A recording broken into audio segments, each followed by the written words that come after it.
अवध और पूर्वांचल में बीजेपी की ताबड़तोड़ रैलियां, प्रयागराज और अमेठी में पीएम की जनसभा, तो गृह मंत्री अमित शाह बस्ती और बहराइच में करेंगे प्रचार। यूपी के सीएम योगी आज धुआंधार प्रचार, बाराबंकी, बहराइच, श्रावस्ती और अयोध्या में कई जनसभाएं, शाम को अयोध्या में रोड शो भी करेंगे। अवध में समाजवादी पार्टी के अध्यक्ष अखिलेश यादव दिखाएंगे दम, प्रयागराज और प्रतापगढ़ में रैलियां करेंगे। पूर्वांचल में कांग्रेस महासचिव प्रियंका गांधी का प्रचार, गोंडा और बाराबंकी में करेंगी रैलियां। लखनऊ में कांग्रेस के वरिष्ठ नेता राजीव शुक्ला की दोपहर 1 बजे प्रेस कॉन्फ्रेंस, प्रदेश कांग्रेस मुख्यालय में किसी अहम मुद्दे पर मीडिया से होंगी मुखातिब। 5वें चरण के लिए मैदान में उतरेंगी मायावती, बीएसपी अध्यक्ष की दोपहर 2 बजे बस्ती में रैली।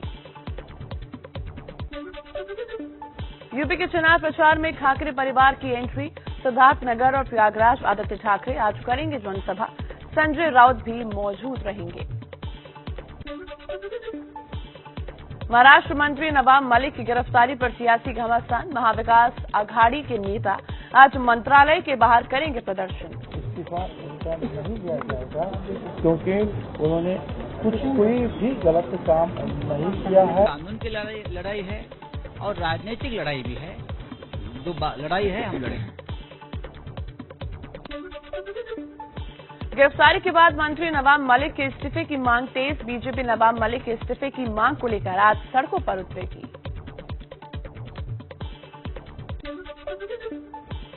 प्रधानमंत्री मोदी सुबह 10 बजे स्मार्ट कृषि कार्यक्रम को करेंगे संबोधित, कृषि सुधारों की सही तरीके से लागू करने पर करेंगे बात। केंद्रीय सड़क एवं परिवहन मंत्री नितिन गडकरी का आज उज्जैन दौरा, कई नई सड़कों को शुरू करने की घोषणा करेंगे। राज्य और केंद्र सरकार अभी से 6 साल बाद होने वाले चिंसत महाकुंभ की तैयारियों में जुटी है। पूर्वांचल में दम दिखाने उतरेंगे एआईएमआईएम प्रमुख असदुद्दीन ओवैसी, बहराइच जिले में 3 जनसभाओं को करेंगे संबोधित।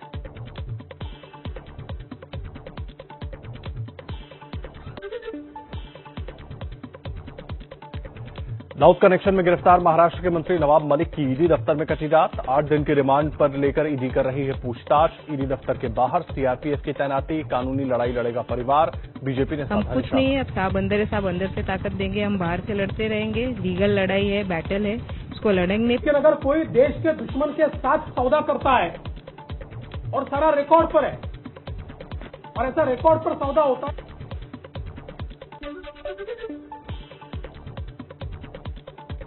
नवाब मलिक के ट्विटर अकाउंट से किया गया ट्वीट, लिखा कुछ ही देर की खामोशी है, फिर शोर आएगा, तुम्हारा तो सिर्फ वक्त है, हमारा दौर आएगा।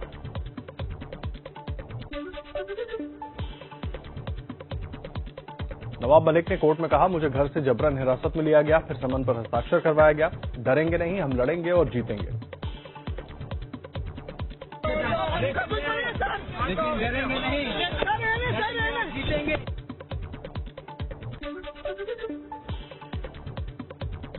मंत्री की गिरफ्तारी पर बड़ा संवैधानिक विवाद, नवाब मलिक ने अभी तक नहीं दिया है इस्तीफा। एनसीपी और शिवसेना समेत विपक्ष के कई नेताओं ने कहा इस्तीफा न दें।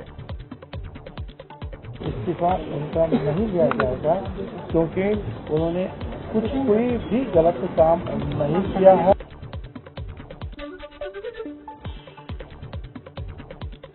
मुंबई में सीएम उद्धव ठाकरे और शरद पवार की मुलाकात हुई। पवार बोले, नवाब मलिक लगातार केंद्र और ईडी के खिलाफ बोलते हैं, इसलिए उन पर कार्रवाई हुई।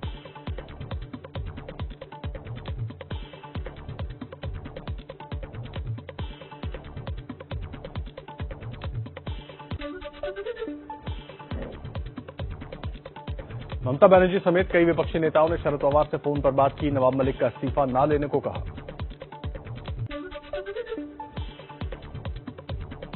नवाब मलिक की गिरफ्तारी पर बोले अखिलेश यादव, कहा बीजेपी झूठे मुकदमे लगाकर भिजवाती है जेल, कांग्रेस बोली चुनावों को भटकाने के लिए ऐसी कार्रवाई हुई।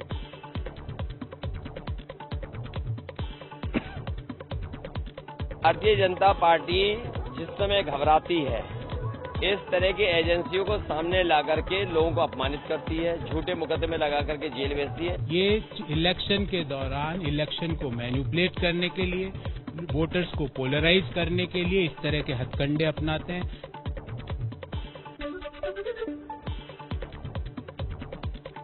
नवाब मलिक के खिलाफ एक जमीन सौदे में अंडरवर्ल्ड कनेक्शन की जांच हो रही है। दाऊद के भाई से पूछताछ में नवाब मलिक का नाम सामने आया है। नवाब मलिक पर कार्रवाई के विरोध में मुंबई में ईडी दफ्तर के बाहर एनसीपी कार्यकर्ताओं का जोरदार प्रदर्शन। बीजेपी और एनसीपी में जुबानी जंग भी तेज हुई। मैंने देश में पहली बार ही ऐसा देखा है कि ऐसा आज हो रहा है। लोगों को उनके घर से मंत्रियों को लेके जा रही है।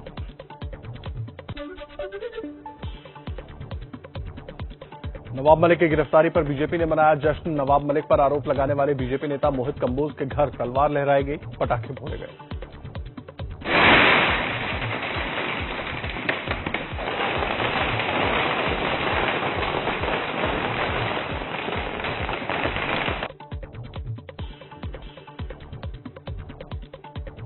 यूपी चुनाव के चौथे चरण में 9 जिलों की 59 सीटों पर करीब 61% मतदान। बीजेपी बोली चौथे चरण में सभी दल पत्र हुए, हम फिर प्रचंड बहुमत से सरकार बनाने जा रहे हैं। की स्थिति आएगी और अंतिम चरण तक ये तूफान में बदल जाएगी।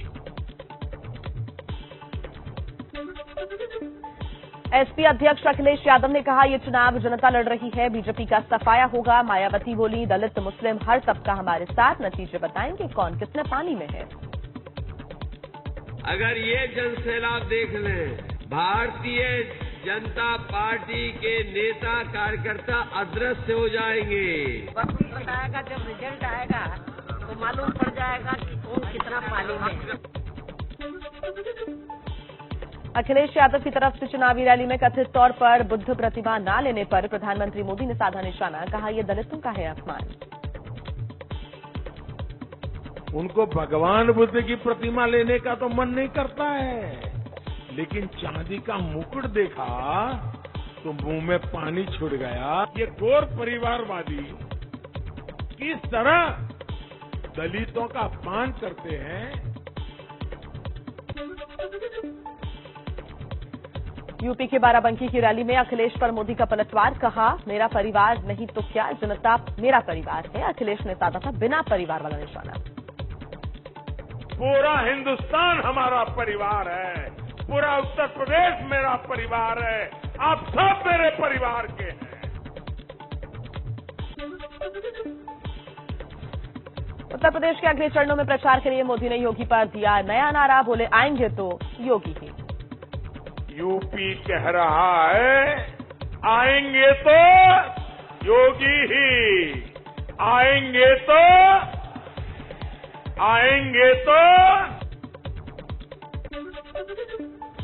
अमेठी की रैली में मुख्यमंत्री योगी आदित्यनाथ ने फिर कहा आतंकी एसपी के चुनाव चिन्ह वाले साइकिल का ही धमाका करने के लिए करते हैं इस्तेमाल। क्या ये सच नहीं है? जगह जगह प्रदेश में जो विस्फोट हुए थे, क्या इसमें साइकिल का इस्तेमाल नहीं हुआ था?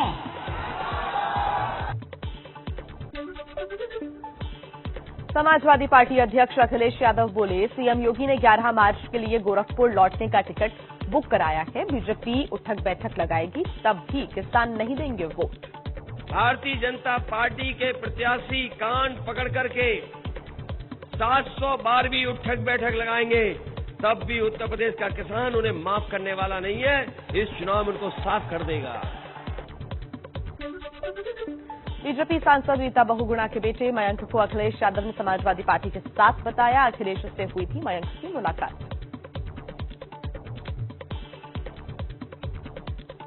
मयंक जोशी समाजवादी पार्टी के साथ हमारी मुलाकात हुई है।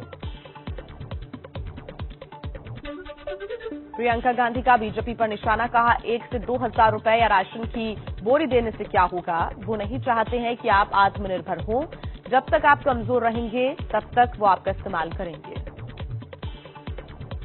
जब तक जनता गरीब रहेगी, जब तक निर्भर रहेगी, जब तक दुखी और परेशान रहेगी, जब तक जनता के दिल में आक्रोश होगा, तब तक आप जनता के जज्बातों का इस्तेमाल कर पाओगे। लखनऊ में शायर मुनव्वर राणा इस बार नहीं दे पाए वोटर लिस्ट में नाम न होने पर नाराजगी व्यक्त की। योगी पर गर्मी वाला जुबानी वार किया। योगी जी ने कहा है ना कि वो गर्मी उतार देंगे, तो हम गर्मी ले रहे हैं कि भाई इसको उतारेंगे। वो गुजरात में 60 लाख टन कोयला घोटाले का आरोप। कांग्रेस ने गुजरात सरकार को घेरा। कहा, जब ये घोटाला हुआ उस वक्त मोदी सीएम और उद्योग मंत्री थे। ये संयोग है या प्रयोग? जवाब दें। घोटाला 8 से चालू हुआ, 7 से लेके 12 तक शहंशाहों के शहंशाह श्री नरेंद्र मोदी जी गुजरात सरकार के उद्योग मंत्री भी थे। कांग्रेस नेता राहुल गांधी ने कोयला घोटाले पर ट्वीट किया। लिखा, 60 लाख टन कोयला गायब। क्या इस कोयला घोटाले पर प्रधान मित्र मंत्री जी कुछ कहेंगे? राजस्थान में बीजेपी के प्रदेश अध्यक्ष सतीश पूनिया के बयान पर सवाल उठे। गहलोत सरकार के बजट पर ये टिप्पणी की। ऐसा लग रहा है कि किसी काली दुल्हन को ब्यूटी पार्लर में ले जाके उसको अच्छे से उसका श्रृंगार करके पेश कर दिया गया हो। कर्नाटक के हर्षा हत्याकांड में अब तक 8 लोगों की गिरफ्तारी। पुलिस बोली, सिर्फ हिजाब नहीं, सभी एंगल से हत्या की हो रही है जांच। उडुपी में पुलिस ने किया फ्लैग मार्च। हर्षा हत्याकांड के विरोध में कर्नाटक में हिंदू संगठनों का प्रदर्शन जारी। वीएचपी और बजरंग दल ने बड़ा मार्च निकाला। पश्चिम बंगाल के अनीस खान की संदिग्ध मौत केस में एक होमगार्ड समेत 2 लोग गिरफ्तार। पुलिस ने जांच के लिए एसआईटी गठित की। छात्र नेता अनीस ने कई आंदोलन चलाए थे। अनीस खान मर्डर केस पर बंगाल की मुख्यमंत्री ममता बनर्जी ने कहा, सीबीआई के नाम पर राज्य की पुलिस को बदनाम करने वालों के खिलाफ कार्रवाई होगी। अभिनेता सुशांत राजपूत की पूर्व मैनेजर दिशा सालियान की माता पिता ने मुंबई में महिला आयोग से मुलाकात की। केंद्रीय मंत्री नारायण राणे के परिवार पर बेटी के बारे में अफवाह फैलाने के आरोप लगाए कार्रवाई की भी मांग की। एक्टर डायरेक्टर महेश मांजरेकर पर पॉस्को एक्ट के तहत केस दर्ज। मराठी फिल्म में बच्चों के साथ अश्लील तस्वीरें दिखाने का आरोप। कोर्ट ने माहिम की पुलिस को जांच का निर्देश दिया। मानहानि केस में अभिनेत्री कंगना रनौत को अदालत में पेश होने का आदेश। 19 अप्रैल को समन जारी किया गया है। तो वहीं कंगना ने बुजुर्ग किसान महिला के भाड़े पर आने का आरोप लगाया था। दिल्ली समेत एनसीआर में गर्मी, लेकिन पहाड़ों पर जारी है बर्फबारी। श्रीनगर में फिर बर्फ गिरी। दिन में ही छा गया अंधेरा। हिमाचल के लाहौल स्पीति में भी रास्ते पर बर्फ ढकी हुई नजर आई। हिमाचल के नारकंडा में बर्फीले पहाड़ टूटने से हादसा। एक गाड़ी चपेट में आई। कार में सवार 3 लोगों को हल्की चोट आई है।